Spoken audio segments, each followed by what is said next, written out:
City builders as a genre is dominated by a very specific group of games. One where you build cities. I know, it's shocking, but that's what actually makes a game like Terra Nil really feel so unique. It's a city builder where you build no cities, but instead build ecosystems before erasing the infrastructure used to make them. At its core, Terra Nil functions more like a puzzle game than a true city builder. I know, I lied, but aren't city builders just puzzle games? Oh well. Upon loading up the game, there are 3 main difficulty levels, of which I chose the middle one. I don't really know what I was expecting upon starting, but I do want to make the comment that the introduction is incredibly smooth, it's soothing, and it's quite beautiful, and it flowed right into the tutorial incredibly well. Just give it a listen.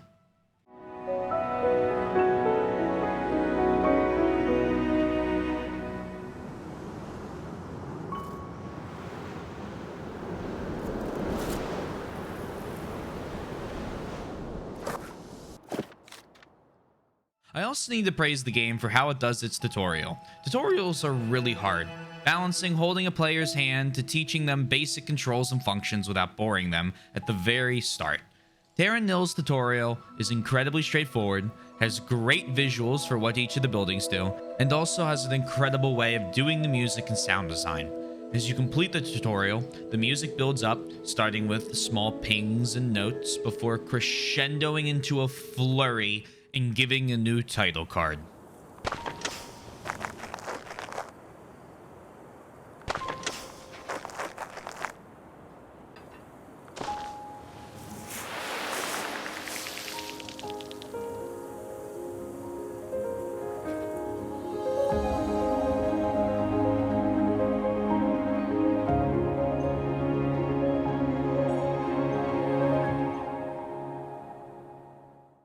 At this point, the game more openly laid out my main objectives, of which the end goal is to re-establish biodiversity and remove my presence from the area. This whole process is done in 3 main stages, the first of which is usually the reclamation of the wasteland, removing destroyed soil and getting it ready for irrigation with another building. In this step, it's probably important that I explain that you're given a single resource, which I would just call resources, that you gain by strategically putting down different buildings.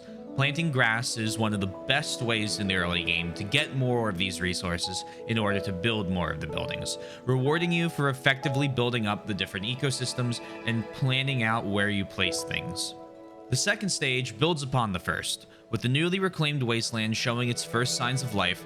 Tier 2 buildings become available in order to set up more advanced biomes, such as flower fields or forests. However, these are generally more complex to place than the grasslands of before.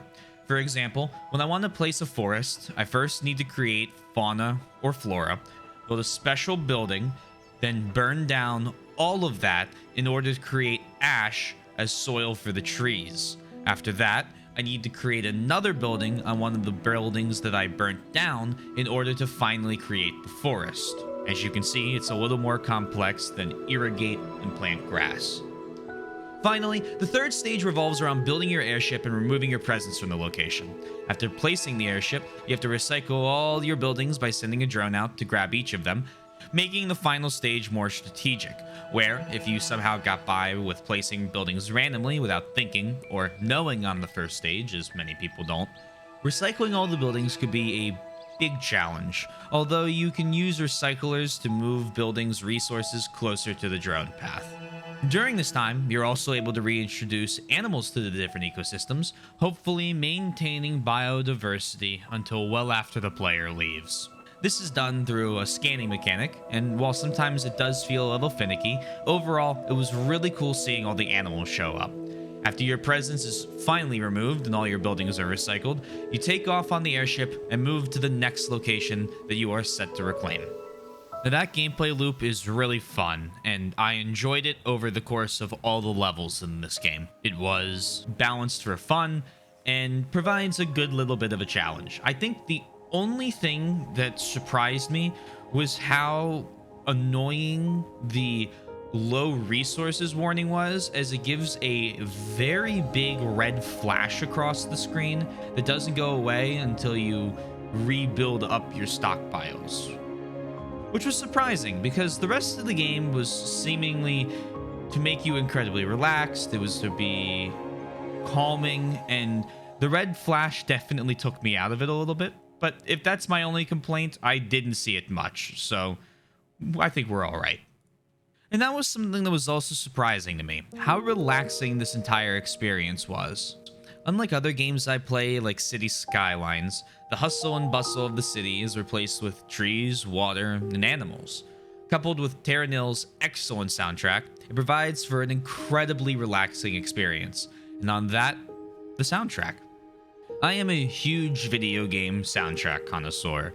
Whether it's the epic orchestral tracks of a game like Bloodborne, or the discotheque beats of Yakuza 0, or even minimalist piano music in Terra Nil. I really enjoy a good soundtrack, and Terra Nil's definitely delivers. I'm using it as the background music, so you've been hearing it as well, and hopefully you'd agree that it is incredibly important to the experience. Calming piano music just works so well for a game that's meant to be soothing and relaxing. And I think it also really builds into the whole theme of the reverse city builder, with the calm sounds of nature in direct contrast to the more busy hustle bustle of city life. It does its job incredibly well, and I have a lot of praise for it. Throughout the rest of the night I was playing, I made my way through 4 different levels on my journey to restore the planet. We had the forest and grasslands, the jungle and coral reefs, the Arctic tundra, and a flooded city. And in the Arctic tundra, I got the best opportunity in being able to place penguins, which made me so happy. But all of the levels were really good, and I think the flooded city was especially interesting because the process of removing your presence involves an extra step in building a rocket and gathering seeds in order to finally leave the planet safe from the intervention of humans. Now, the really cool part about that is you get to look back and scan all of the previous biome restorations you've done, which is just a neat little feature for the end of the game in remembering the path you walked to get to this point. Now, once I launched the rocket, I was a bit surprised as I was hit by the credits of the game. I think the most negative part of the game, which there aren't many, is the game itself costs $25 US, and I had just cleared the main campaign in a little under 4 hours with no resets. Now, there are 4 more levels that unlock once you beat the game that apparently combine mechanics of the 4 base levels, but it still feels rather low. I was kind of expecting to unlock some sort of extra modes, or a further planet, or maybe even the other side, as you can't rotate the planet when looking at it for the level selector. But no, there was the 4 extra ones on the original continents, and that was it. Now, on the plus side, each time you play through the game, the area is procedurally generated, so no 2 playthroughs will be alike. However, I still think there's only so much that can be done with the same mechanics on 8 levels, and I was just a bit disappointed because of how good the game was. I didn't really want it to end, and I was hoping it was going to be either considerably longer or include some sort of bonus modes.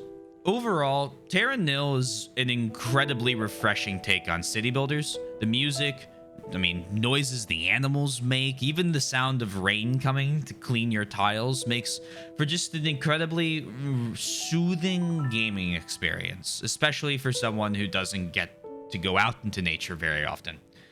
Now, I still think the addition of a more randomized mode or some sort of endless mode could really help keep the game fresh, especially if it mixes and matches modes like all the Redux levels do.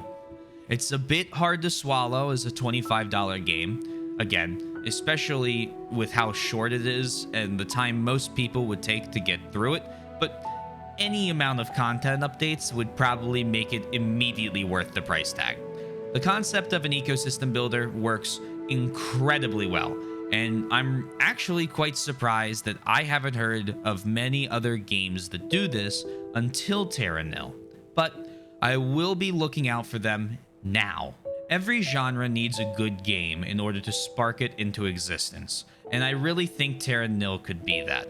If there was just a little more content, I could easily recommend this game, but I think I'd have to say, if you're looking for a recommendation, wait for a sale. If there's any updates, I mean, this is basically a day one playthrough that I did, then I immediately retract that and say the $25 is completely worth it. But with 8 levels, even though they're procedurally generated, after a while you're going to start flying through them and they're not going to be as difficult. But as I said, I did love the game, and seeing it carve out its own niche is incredible. Even if you don't end up playing the game yourself, I suggest hunting down the soundtrack and giving it a listen, especially if you need something to study to or get some work done to. And that's what I've been listening to recently at work, editing this video and just kind of in the background of any task I have. I don't like giving the game a score because I am really bad at giving game scores, but I will tell you that I give it a partial recommendation, especially if you can get it on sale. Overall, the game is incredibly fun. It has beautiful visuals and sounds, and it really is an experience unlike one I've had in a while with the game. Spencer worked really hard to edit this video, and he was excited to see some of his penguin buddies while doing so. So if you enjoyed it, remember to do all the things below the video, as he would greatly appreciate it. I'm not going to tell you. That'd be cringe. I wouldn't do that. It's Spencer, okay? It's not me.